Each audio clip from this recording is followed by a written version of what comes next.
جیسے اللہ رب العزت کو ارے توڑے کہتے ہیں، اور عز و جل یا اس کے جو القابات ہیں، وہ شایان شان جو القابات ہیں انہیں پکارتے ہیں، اے اللہ مجھے فلاں چیز دے دے، اے اللہ مجھے فلاں چیز دے دے. یہ ہماری انتہائی لگاؤ اور حد درجے محبت کی علامت ہے. اور ایک جو ہے نا، ایک بیتکا جو سوال کیا گیا کہ جو ہے ایک بیتکا جو سوال ہے کہ غوث کا دامن نہیں چھوڑیں گے، قیامت کے دن بھی ہم غوث کا دامن نہیں چھوڑیں گے، یہ نعرے لگائے جاتے ہیں.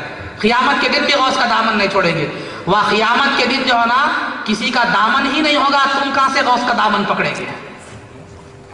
یہ سوال ہم پر ہو رہا ہے. قیامت کے دن کسی کا دامن ہی نہیں ہوگا تو تم غوث کا دامن کہاں سے پکڑو گے؟ میں سمجھتا ہوں کہ یہ مصنف کتاب لکھنے والے کو اردو سے واقفیت بھی نہیں ہے، اردو سے بھی واقفیت نہیں. کیوں؟ اس لیے کہ دامن پکڑنے کا مطلب غوث پاک اس دن کرتا پہنے ہوئے ہوں گے، ہم جا کے ان کا دامن پکڑیں گے، یہ مطلب نہیں ہے. اگر غوث پاک کا دامن واقعی پکڑنا مطلوب ہوتا تو کروڑوں ان کے مرید ہے، دامن کہاں کافی ہو جائے گا. تو دامن کا مطلب اردو میں ایک انداز ہے، یعنی تم نے اپنے دامن کو داغدار کر دیا، یعنی مطلب تم نے ایسی حرکت کی جس کی وجہ سے تم بدنام ہو گئے، دامن کو داغدار کر دیا. میں اگر کسی آپ سے کہوں کہ کسی عورت کے بارے میں ہم کہیں کہ یہ عورت بڑی پاک دامن ہے، پاک دامن ہے، تو پاک دامن عورت کو کب کہتے ہیں؟ کیا اس کا دامن سب دھلا ہوا اچھی طرح پاک و صاف استری کیا ہوا رہا تو اس کو عورت کو کہتے ہیں پاک دامن. عورت کو پاک دامن آپ کب کہتے ہیں؟ جو زنا کے قریب نہیں گئی، جو گناہگار نہیں ہے، ایسی عورت کو پاک دامن کہتے ہیں. پاک دامن کہنے کا مطلب یہ نہیں ہے کہ اس کا دامن صاف دھلا ہوا ہے اور جو ہے نا استری کیا ہوا ہے تو آپ اس کو پاک دامن بول رہے ہیں، یہ مطلب نہیں ہوتا. اردو کا بولنے کا انداز ہے، بولنے کا انداز ہے. ہم غوث کا دامن نہیں چھوڑیں گے کا مطلب یہ نہیں ہے کہ ہم غوث کا دامن جو کرتے کا دامن ہے وہ پکڑیں گے، یہ مطلب نہیں ہے. غوث سے نسبت اور تعلق کو ہم ترک نہیں کریں گے، یہ مطلب ہے. غوث سے نسبت اور تعلق کو ہم نہیں چھوڑیں گے، یہ مطلب ہوا کرتا ہے. یہ اردو سے بھی نابلدی کی علامت ہے، جو اردو کو بھی نہیں سمجھ سکے. تو الغرض عزیزان محترم، ایسے کئی جو ہے اعتراضات کیے گئے اور کیے جا رہے ہیں، لیکن میں آپ کو آخری میں بات میری ختم پر رکھ رہا ہوں. میں آخری میں آپ کو ایک قرآن کی آیت اور ایک حدیث مبارکہ سے آپ کو ایک جو ہے نا لمحے فکر دینا چاہتا ہوں. اگر آپ اس بات کو، میری بات نہیں ہے، قرآن و حدیث کی بات کو اگر زندگی میں تھامے رہیں گے تو انشاءاللہ گمراہ نہیں ہوں گے. اور اگر اس کو ترک کر دیں گے، آج کل جتنے بھی مسلمان گمراہ ہو رہے ہیں وہ اسی وجہ سے ہو رہے ہیں کہ جو ہے نا قرآن کریم میں موسیٰ اور ہارون علیہ السلام کو اللہ رب العزت فرماتا ہے، یہ نصیحت کرتے ہوئے فرماتا ہے وَلَا تَتَّبِعَانِ سَبِيلَ الَّذِينَ لَا يَعْلَمُونَ. جاہلوں کے راستے کی اتباع مت کرنا، جاہلوں کے راستے کی اتباع مت. کس کو بول رہا اللہ تعالیٰ؟ موسیٰ اور ہارون علیہ السلام کو، جلیل القدر انبیاء. تو جاہلوں کے راستے کی اتباع مت کرنا. اور حدیث شریف میں سرکار دو عالم صلی اللہ علیہ وسلم نے فرمایا کہ کیوں نہیں کرنا جاہلوں کے راستے کی اتباع، اس کی تھوڑی بہت وضاحت حدیث میں کر دی گئی. بخاری شریف کی حدیث ہے کہ اللہ سرکار دو عالم صلی اللہ علیہ وسلم نے فرمایا کہ ان اللہ لا يقبض العلم انتزاعا ينتزعه من العباد ولكن يقبض العلم بقبض العلماء، ولكن يقبض العلم بقبض العلماء. اتخذ الناس رؤوسا جهالا فظلوا واضلوا کے الفاظ ہیں، او کما رویا کہ سرکار دو عالم صلی اللہ علیہ وسلم نے فرمایا کہ اللہ رب العزت قیامت کے قریب جو ہے نا علم کو لوگوں سے چھین کر نہیں اٹھا لیتا. علم کو جو اللہ رب العزت قیامت کے دن اٹھا لیتا ہے ان کے دلوں سے چھین کر نہیں، جیسا ہم کوئی چیز آپ کے پاس سے لینا رہا تو چھین کے لے لیتے، ایسا چھین کر نہیں اٹھا لیتا بلکہ علماء کو اٹھا لیتا ہے، علماء کو اٹھا لیتا ہے. تو نتیجہ کیا ہوتا ہے؟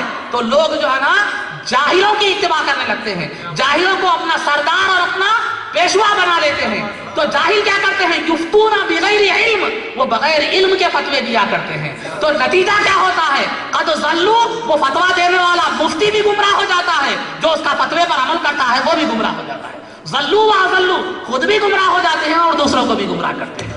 تو ان قرآن کریم کی اس آیت سے اور حدیث شریف سے میں آپ کو یہ جو ہے لمحے فکر دینا چاہتا ہوں، یہ فکر دینا چاہتا ہوں کہ کبھی بھی شریعت کے دین کے معاملے میں جو ہے نا یہ جاہلوں کی اتباع مت کیجیے. جو اہل علم ہے، جو صحیح علم رکھتے کرتے ہیں ان سے بات معلوم کیجئے۔ قرآن کریم بھی فرما رہا ہے فَاسْأَلُوا أَهْلَ الذِّكْرِ إِن كُنتُمْ لَا تَعْلَمُونَ، اگر تم کسی چیز کو نہیں جانتے تو جو ہے نا کیا کرو، اہل علم سے پوچھو۔ الرحمن فاسأل به خبیرا، رحمان کے بارے میں، اللہ رب العزت کے بارے میں حقیقت میں عرفان ہے، عرفان خداوندی اگر تم جاننا چاہتے ہو، حاصل کرنا چاہتے ہو، فاسأل به خبیرا، جو اس کی خبر رکھنے والا ہے اس کی جو ہے نا اس سے پوچھو۔ بے خبروں سے پوچھو گے تو کیا معلوم ہوگا؟ جن کو علم کیا چیز ہے نہیں معلوم، علم کے عین سے جو واقف نہیں ہے، جو ہے نا رحمان کے رے سے واقف نہیں ہے، وہ تمہیں شریعت کی شین سے واقف نہیں ہے، تو پھر وہ تمہیں کیا راستہ دکھائیں گے، کیا ہدایت پر لگائیں گے؟ سبحان اللہ، سبحان اللہ۔ تو عزیزان محترم ایک بات یاد رکھیے، میں آپ سے پوچھتا ہوں، اگر آپ کوئی زمین اگر خریدنے جائیں تو کیا کرتے ہیں؟ ڈاکٹر سے جا کے پوچھتے ہیں؟ ڈاکٹر سے جا کے پوچھتے ہیں؟ نہیں، رجسٹری آفس میں جاتے ہیں کہ دیکھتے ہیں وہ زمین کی کیفیت، رجسٹریشن ہے اس کا یا نہیں ہے، کیا کہیں جو ہے نا انلیگل ہے یا لیگل ہے، یا اس پر کوئی دوسرے کا تو حق نہیں ہے، یا کوئی اس کے اندر لیٹیگیشن تو نہیں ہے۔ تو زمین کی بات آئی تو رجسٹریشن آفس کو جاتے ہیں، بیماری کی بات آئی تو ڈاکٹر سے مشورہ کرتے ہیں، قانونی بات آئی تو وکیل سے مشورہ کرتے ہیں۔ تو جب ہم زندگی کے ہر معاملے میں اس کے ماہر سے مشورہ کرتے ہیں تو یہ زندگی ختم ہونے والی ہے، فنا ہونے والی ہے، ہمارے اس دنیا کا فائدہ مختصر ہے، متاع الدنیا قلیل والآخرۃ خیر وابقیٰ، کہ دنیا کا ساز و سامان اور اس کا فائدہ مختصر ہے، ختم ہونے والا ہے، اور آخرت ہمیشہ باقی رہنے والی چیز ہے۔ جب یہ ختم ہونے والے فائدے کے تعلق سے ہم تحقیق کرتے ہیں، پوچھتے ہیں، جانتے ہیں، وہ علم رکھنے والے ماہر سے معلوم کر کے آگے قدم اٹھاتے ہیں، تو پھر کیا دین کے معاملے میں ہم ایسا کیوں کرتے ہیں کہ جو چاہے بول دیا، اس کی بات سن لیے، جس کی چاہے بات مان لیے؟ تو مطلب یہ ہوا کہ ظاہر سی بات یہ ہے کہ ہمارے پاس دنیا کی اہمیت ہے لیکن دین کی اہمیت نہیں ہے۔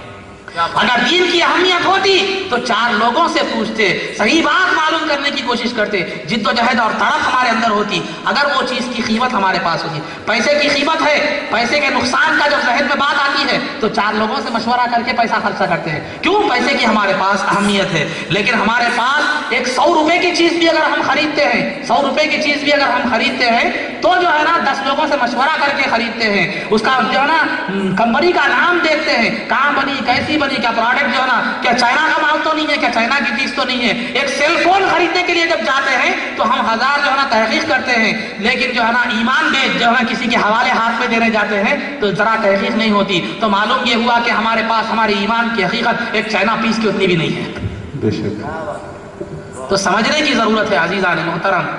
تو جو بھی بات دین کے معاملے میں ہے اہل علم سے پوچھئے، جو اہل علم والے بھی خود ملیں گے، شیطان بھی بہت بڑا علم والا تھا، لیکن جو بزرگوں سے جو وابستہ ہیں، جو اللہ والوں سے جو وابستہ ہیں، صراط مستقیم کے جو رہنما ہیں ان سے جو وابستہ ہیں، اور ویسے لوگوں سے اکتساب فیض کرنے والے ہیں، تو صحیح میٹھے پانی کے چشمے کے پاس جائیں گے تو میٹھا پانی ملتا، کھارے پانی کے چشمے کے پاس جائیں گے تو کھارا پانی ملتا۔ تو جانے والے کا قصور ہے، چشمے کا قصور نہیں ہے۔ تو الغرض عزیزان محترم، یہ چند گزارشات تھی، یہ باتیں تھی کہ جو ہے نا اپنے دین اور شریعت کے معاملے میں جو ہے آپ جو ہے کسی اور کی اتباع، جہلا کی اتباع مت کیجئے، بلکہ اہل علم کی بارگاہ میں رجوع ہوئیے اور ان سے سوال کیجئے، اور صحیح بات معلوم کرنے تک جو ہے نا اپنے عقیدے کو خراب مت کیجئے، اپنی فکر اور اپنے خیال کو خراب مت کیجئے۔ یہ چند گزارشات تھی جو آپ کے سامنے رکھی گئی۔ میں سمجھتا ہوں کہ میں نے بہت زیادہ وقت لے لیا، میں معافی کا خواستگار ہوں مولانا سے کہ جو ہے میں نے زیادہ جو ہے نا لے لیا۔ تو آخر میں اللہ تعالیٰ سے دعا ہے کہ پروردگارہ جو کچھ بھی کہا گیا اس پر عمل کی توفیق رفیق عطا فرما، ہمیں حق کہنے، حق سننے اور حق پر عمل کرنے کی توفیق رفیق عطا فرما، عزت و عافیت کی زندگی دے اور ایمان پر ہمارا خاتمہ فرما۔ وآخر دعوانا الحمدللہ۔ فدا تم پہ دونوں